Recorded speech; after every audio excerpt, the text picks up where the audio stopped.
Okay, just got some parts in. This is a 1" by 15 spline, and it actually has 2 ends. So the idea is, here's the other parts that came in. This is a 1 by 15" part number 3010600 from Weasler. This was $13, I think. This was $22. This is the original spline from a Yamaha Terrapro, and this is made by Woods. I have the part number over there. This is $170. So the idea is, with the $13 part here and the $22 part, I should be able to chop these splines off, weld them onto these, and for $26, $48, I can have 2 of this item. So today we will be, and I also got some new U-joints, Weasler 200-0600. So let me chop these 2 pieces off, grind a little bit to accept welds, put them all together, test fit, weld, test on a machine, and if all goes well, if you guys want new drive shafts, or you want to create a custom length drive shaft to power a wood chipper, tiller, sprayer, you name it, anything that you can buy today, hopefully this will help.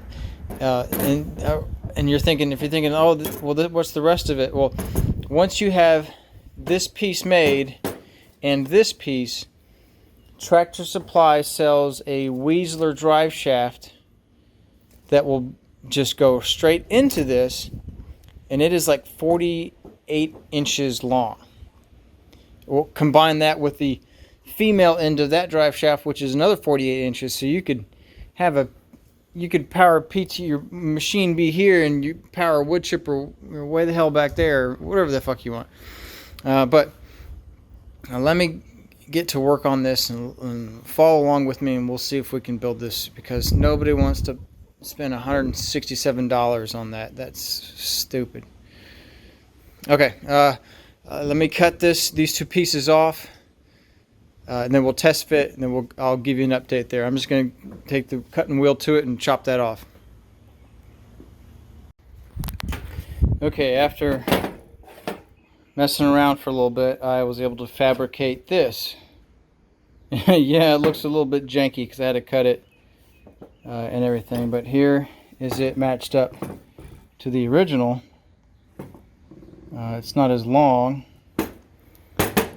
So there's two ideas here on this.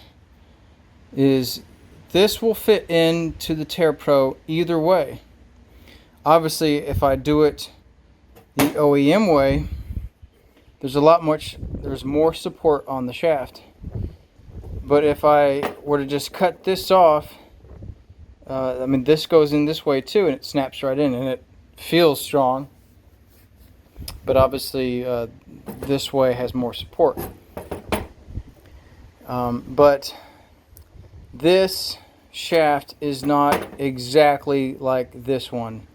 They are 1 inch, they are 15 spline, but this one's splines are like 1 inch and 2 millimeters or some crap.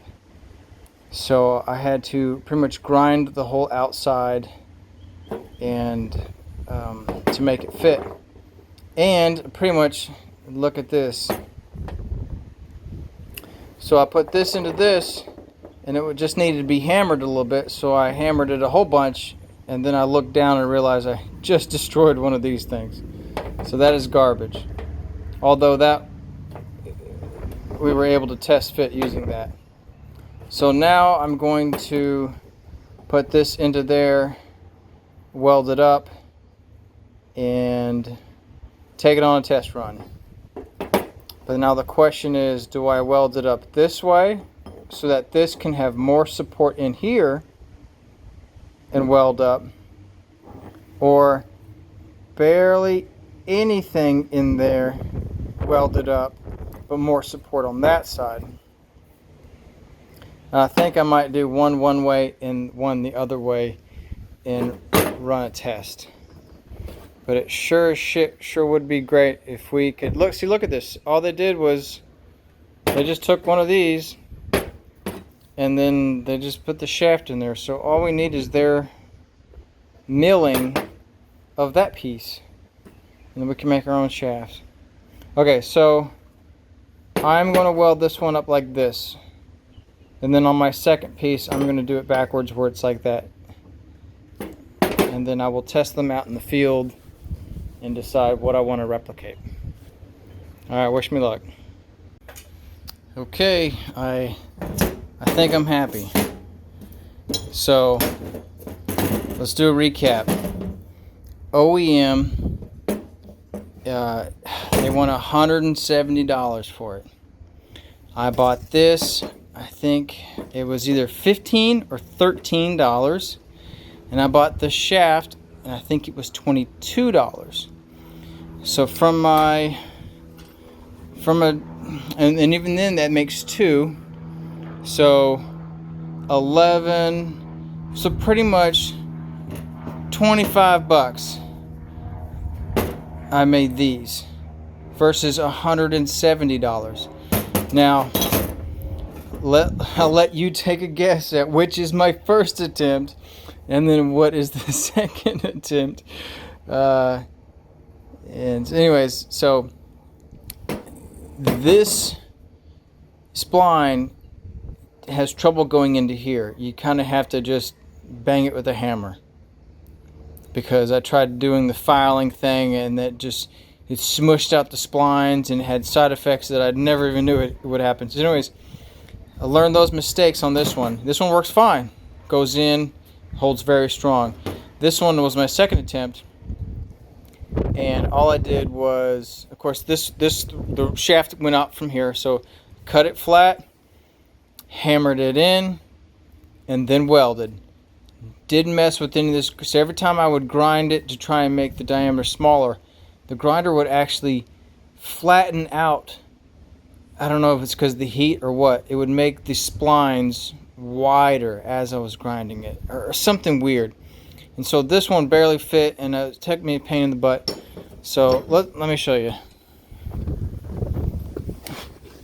So as of now, this shorty, obviously it's like half the length, but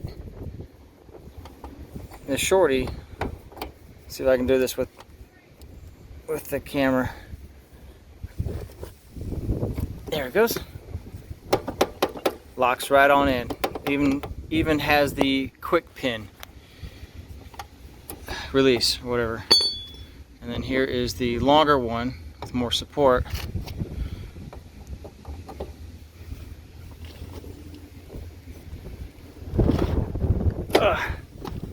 There it goes. They both fit, and they're welded. I welded the crap out of them. Outsides and insides I welded. The only thing left to do now is to test them and make sure that the yokes and stuff, U-joints match up.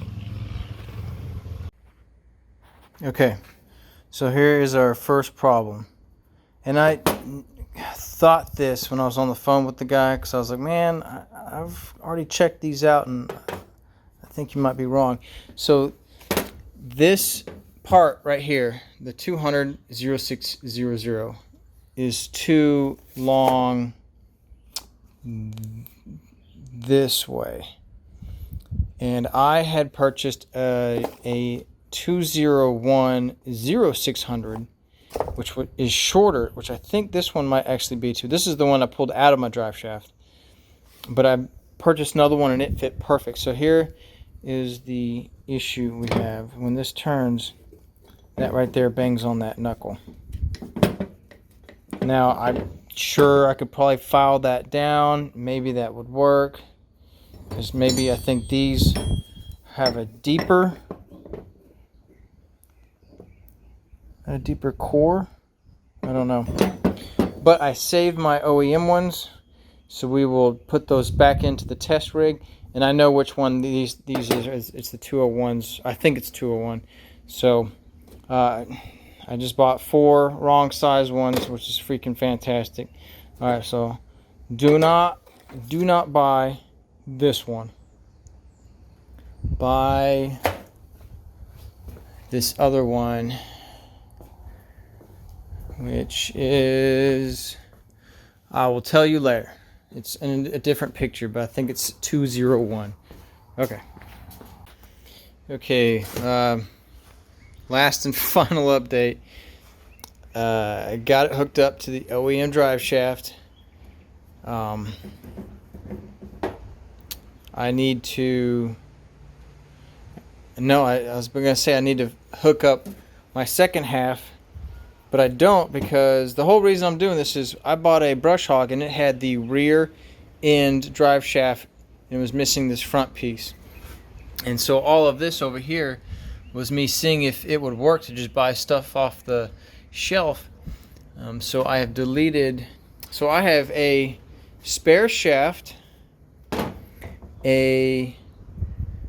one of these, and one of these, and one of these. So if anybody wants one, I'll sell them to you. Okay, here's the final recap. This is my original one, and I fabricated it up to here because I was missing one of these on another one. And this was just bought at Tractor Supply, and it bolted right on up. This one I bought because I was missing a spindle, and I spent $167 on it, which is stupid. I don't know what I'm going to do with that. I was pissed, so I've decided to try and make my own. I found splines, I found yokes, and I found U-joints. And this is my first attempt, so it's kind of crappy. And this is my second attempt, and they both go right into the Terrapro, super smooth, and even the short one, it is super locked in there. Yeah, I'll need more testing on it. So right now I've got this piece, and so I don't need these pieces, but I wanted to try and fabricate something so that when I called Woods, they said they only had like 5 of these left in stock, so I bought one.